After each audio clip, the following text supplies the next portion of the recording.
Welcome to the stage, the Managing Director of Reload Media, Craig Somerville. Thank you, everybody, and thanks for coming along this afternoon as I talk a little bit about two things, setting and then executing your agency strategy. So my name's Craig. I'm the Managing Director of an agency called Reload Media. We've been very, very lucky over the last 11 years to have grown from 2 people to 70 right across the world. We service around 300 clients these days. From our 3 offices, and we offer a whole range of exclusively digital marketing services. So we don't do dev, we don't do design, we are exclusively focused on the digital marketing campaigns for our clients and merchants right across the world. And it's been one hell of a journey over the last 11 years. But what I actually want to talk about today is some of the things that I wish I knew earlier in that journey that probably slowed down our growth along the way. And I want to share some of those things that I hope will help you guys in terms of setting and carrying through your own strategies for your agency. So I'd like to start by actually telling you about one of our biggest mistakes that we made. So a few years ago, we had this fantastic idea. So I'll just move that slightly. We had this fantastic idea to build a product that would combine a whole range of different reporting sources together. It would have product information in it. It would have project management support. It was going to control our invoicing. It was basically like Data Studio with Slack and a whole heap of project management tools combined together. And we thought this is going to be a fantastic idea. No one else is doing it. It doesn't exist in the market. And we spent 2 years and $200,000 before we abandoned that project with nothing to show for it whatsoever. And if I knew what I know today, I would never have started that project. And it's only with the benefit of hindsight have I worked out why that wasn't a good fit for us and why it never would have worked in our organization. And it really comes down to this idea of strategy and being really, really clear on what it is for your agency and how you need to continually execute around that. And so what it's got me to realize is that for us to be able to grow and grow profitably, and that's what this is all about, is actually growing profitably over time. We're completely bootstrapped. We haven't taken money from anybody. We've done this off the back of profits and cash flow. And so what I think has come back to us for our growth formula is really, really understanding what our actual business strategy is and then continually making decisions time and time again that are in line with that exact strategy, and not getting sidetracked and making decisions that don't kind of fit. But the first thing that I think I should clear up is, what is strategy? It's probably the most overused and least understood word in business. It gets thrown around all the time to describe a whole heap of things that are neither strategic at all. And so I like to use this definition for strategy, that strategy is the criteria for all your future decisions. It is actually not an individual decision in itself. It is not about doing one thing or 2 things or 3 things. It's actually something you can keep referring back to over and over and over again for every single decision and every single idea that your business has. And if you do that, you can then continue to make those decisions in line with that strategy. To illustrate what I mean, I'm going to go back to the customer, because I think that's where strategy really starts. Who in here has regretted taking on a particular client or customer at some point? If you're an agency and you haven't done that, I don't know what something's gone amazingly well for you, and I'd love to learn from you.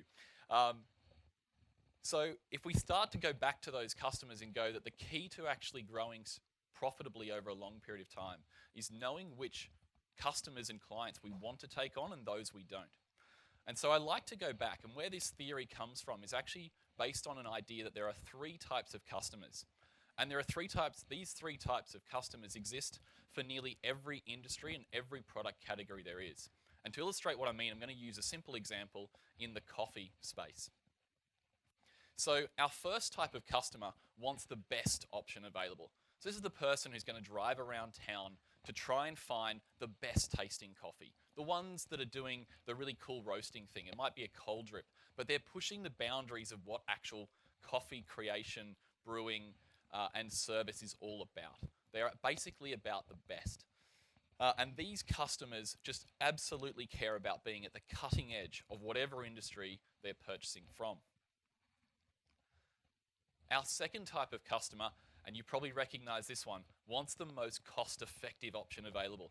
In the coffee space, this is the person who comes flying down the expressway, goes into the gas station, gets the $1 coffee on their way to work. It's the worst tasting coffee in the world, but it gets you your caffeine hit and you move on.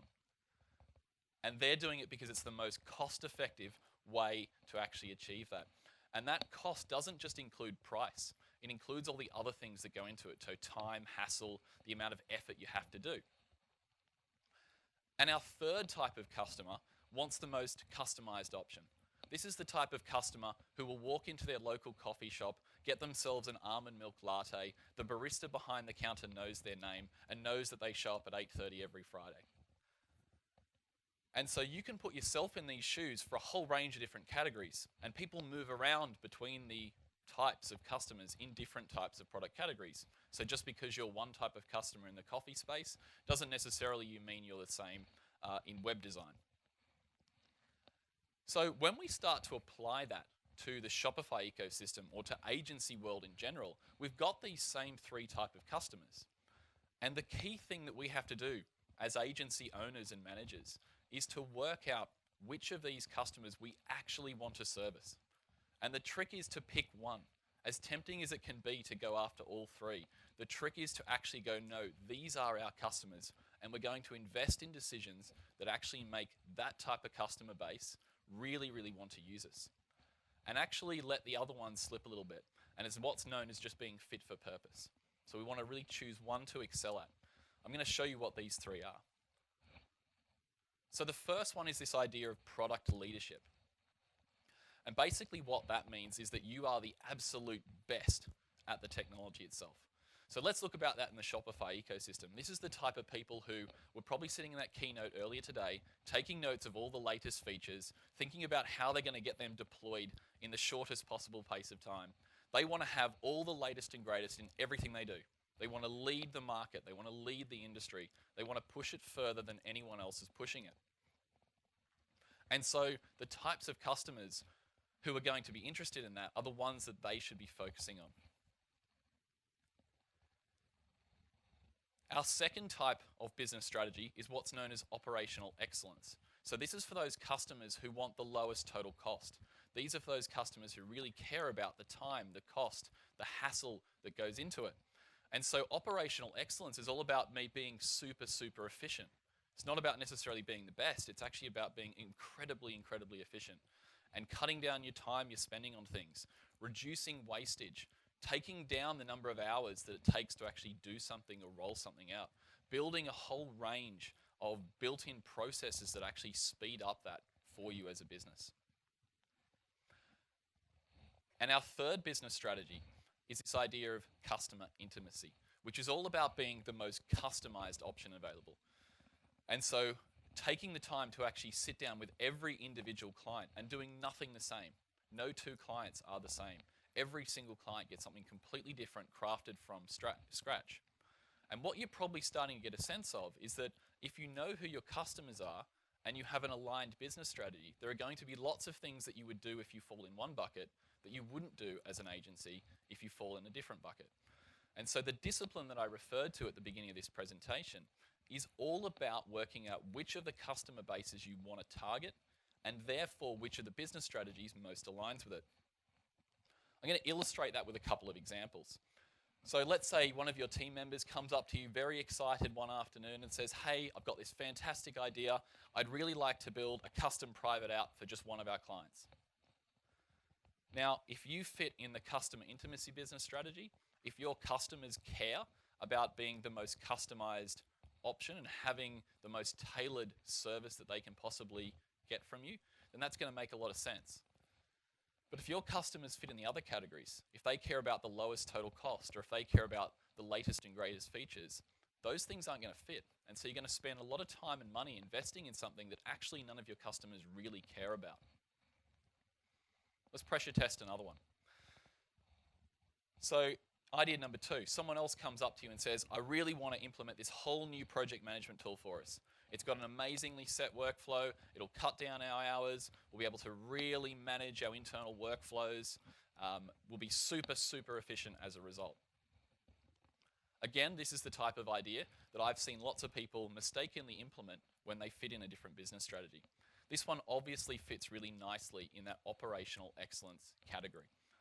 So again, if you're that type of business that is appealing to a customer base that cares about that low cost, that cares about the time and hassle, that cares about those components of the service that you are offering to them or the product that you're offering to them, then this is going to really work well. It's going to save you time, it's going to make you more efficient. But if you're in the product leadership or customer intimacy category, it's actually going to distract you. You're going to do a whole heap of things in your business designed to increase efficiency, and none of your customers are actually going to care about it. And so it's actually about trying to work out, well, is this something that we want to put time and effort into? And the third idea that someone might come to you with is based on all the announcements you heard this morning. So some of your team might be already starting to think about how you can rebuild every client website in your portfolio or overhaul your entire app based on some of the announcements this morning. But if you're not in the product leadership category, then that's going to be a really dangerous way to approach it from an agency perspective.